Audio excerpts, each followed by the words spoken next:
พี่ใหญ่ลงไปเล่นน้ำนะฮะโอเบเค210 LC นะฮะทั้งสองคันครับ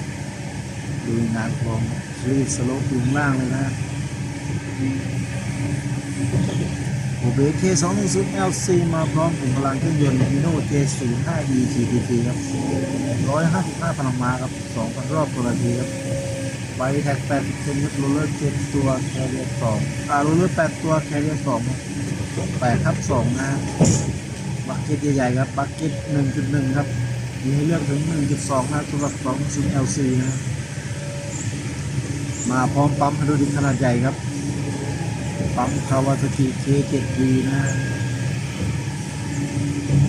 ดูอ่านเสียงเป็นพิเศษ3 แฉกปั๊มลองมองหลังครับตัวดูดน้ำมันแบบออโต้ครับตัวสับสวิตช์คอนโทรลน้ำมันนะอะไรตัวนี้รับดี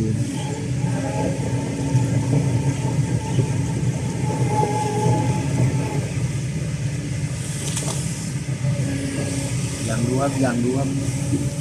มาชมครับ